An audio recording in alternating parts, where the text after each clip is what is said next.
Hi, my name's Phil. I like talking about politics, and in this video I'd like to discuss the gap between what Reform UK probably want to achieve and what they're realistically capable of, as the party sees a sudden drop in poll ratings and Richard Tice admits, what I've been saying for a while, they just don't have the presence on the ground needed to compete in a national election.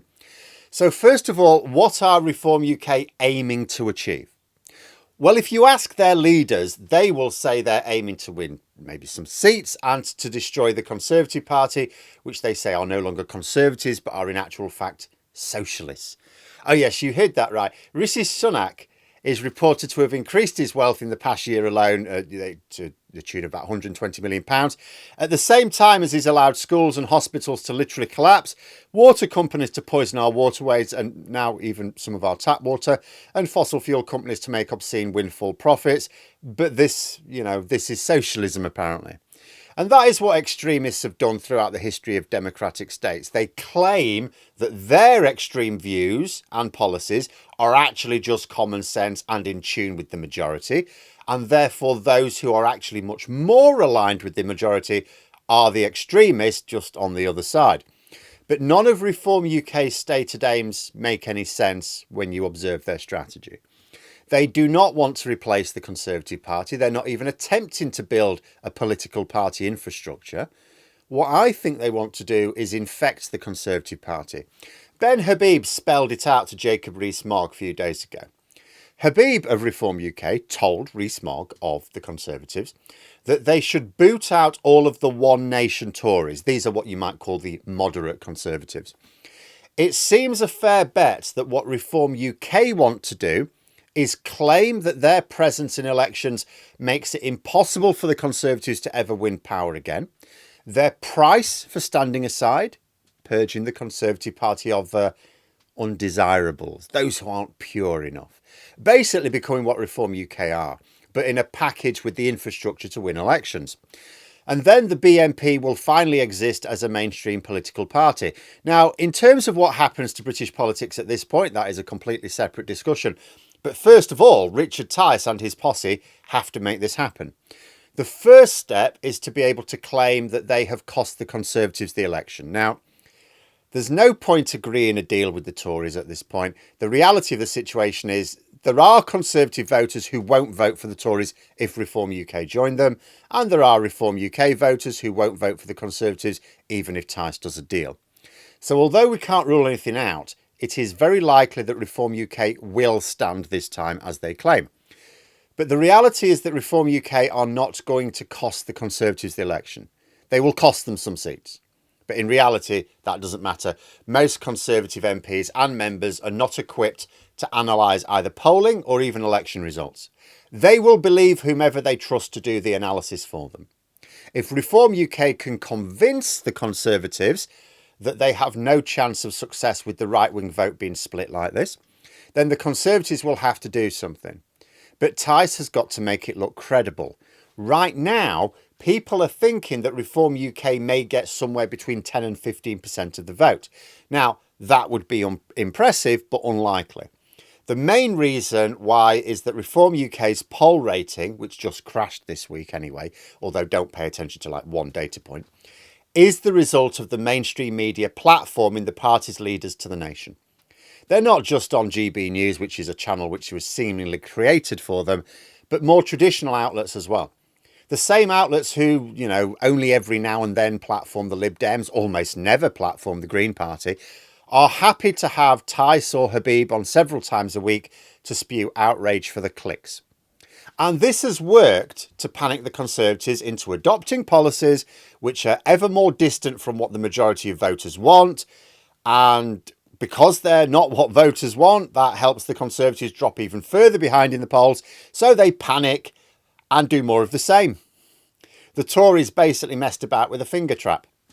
And when it comes to a by-election, they can translate that into what looks like reasonable results. Nowhere near winning. Reform UK aren't likely to win any seats, but taking a worrying number of votes from the Conservative candidates around the country. But that's a single election where, in a by-election, we've actually seen them do that. Where, the party leadership can campaign in person. All of their so-called stars can go out and knocking on doors. As soon as they have to compete in lots and lots of seats on the same day, it falls apart. The other parties not only have a national campaign strategy, but they've got boots on the ground knocking on doors, delivering leaflets and so on. The big parties have got experienced local campaigners coordinating all of this on an individual basis. Reform UK have got very little of that. Richard Tice has said that the party is having to operate on a shoestring. 80% of their funding comes from Richard Tice, according to a report in The Guardian. So much for the people-powered campaign. 80% of all their money coming from one wealthy property owner. But it's another reason why they won't be able to compete in the general election. I mean, look at the recent local elections. Reform UK stood 323 candidates. Now, they won 2. Okay, they did win 2. But those 2 were basically new seats, uncontested largely by other parties for whatever reason. No one else was really paying attention to them. Reform UK didn't actually win any tough contests, despite standing hundreds of candidates in a pre-election local election where voters are more than happy to register protest votes. Now, Reform UK did take Conservative votes and absolutely made a difference, but it was a pathetic result for the party trying to claim that it has the third most support in the country. I mean, in local elections, it's quite common for independents to win, and a lot of independents won in these local elections. So why couldn't Reform UK win some decent seats? The reality is that Reform UK probably isn't the third most supported party in the country. They don't have a network of experienced campaigners rallying volunteers around the country. They may have the odd defected Tory here and there, who knows what they're doing, but no national network. Tice says he's spending less than £1.5 million a year. Now, by contrast, a political party that stands candidates in every seat in Britain, which Tice says he will, is allowed to spend £35 million during this election year. I mean, let's say he can double or even treble his spend this year from funds from wherever. That is still going to be a tenth of what the big boys are spending. Another factor to consider is that the mainstream media, which is more than happy to platform the shock jocks of Reform UK, will by law be required to start platforming other parties according to their record. So more time will be needed for the real political parties when the election does come along, which will mean less for Tice, Habib and Widdicombe. Then there's the Farage factor. Reform UK may be overhyping him to an extent, but I believe that Farage would boost Reform UK's campaign if he got involved more. Maybe not as much as some Tories fear and Reform UK claim, but he would boost it. He's their only star player. But if the election is in autumn, Farage has already said that he'll be in America supporting the orange one in the presidential campaign. And finally, Reform UK's support will be limited by their rebel without a cause appearance. When UKIP achieved strong results in 2015, it was for something that people sort of understood, leaving the EU. Okay, it was a self-destructive thing, but it was a thing nonetheless. And some people thought it was the right thing to at least talk about, if not do. In 2019, the Brexit Party also stood for that cause. What are Reform UK really standing for? It's immigration. That's all they really talk about. And that's a much narrower issue than the campaign platform of UKIP and their original Brexit Party form. They're heading into an election with no party infrastructure, no volunteer organisation, very little funding, no star player available, and standing on an election platform which is narrower than it was in 2019 for the Brexit Party and 2015 for UKIP. Now, I can't know how they will do in the elections exactly, but if we assume they do stand people in every seat in Britain, which still remains to be seen because that's going to be difficult for them, but even if they do, it wouldn't surprise me in the slightest if all they get is about 6% of the vote or something.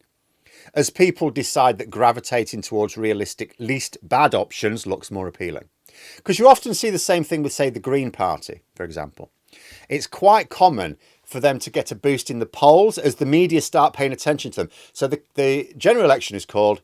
All of a sudden, the media have to then start asking questions of other parties. So the Green Party usually get a bit of a boost in the polls. People start paying attention to them. But then in that last crucial week, it often dips down again as people look around and think more strategically in terms of who can realistically win in their area. 2015, I think, was a bit of an exception there for the Green Party. But the point is they never peak at the election itself, unlike Labour and the Conservatives who generally do. And that is the mark of a really focused, expensive, I suppose, in some ways, campaign, that you peak on polling day. We saw, for example, support for leaving the EU peaked on the day of the Brexit referendum. You know, if you look at polling, you can see Labour and the Conservatives generally peak on the actual day of polling. Now, sometimes there are exceptions to that where one of those parties has run a very bad campaign, Conservative Party in 2017, for example. But, you know, you do generally see that, whereas from the smaller parties, not so much. They peak before that. And I would say the same could easily happen with Reform UK here. Only they may not even peak a few weeks out from the election. Their peak may well be before the election's even called. Because like I said, at the moment, they get a lot of platform in the media. There's every chance that when the election is called, they actually get less, not more. Because when the campaign kicks off, the media they're obligated to acknowledge the existence of the Lib Dems and the Greens, for example, to say nothing of naturally paying more attention to Plaid and the SNP, even outside Wales and Scotland, respectively. And if Reform UK cannot convince the Conservatives after the election results are out that they are this immovable barrier to winning power in the future, then forcing the Tories to purge themselves of One Nation Tories or Remain voters will be much tougher. But there we are. Those are my thoughts. If you enjoyed the video, please subscribe for further content and click the like button. You can also sign up for memberships if you'd like to support the channel further. Thanks for watching, and until next time, I'll see you later.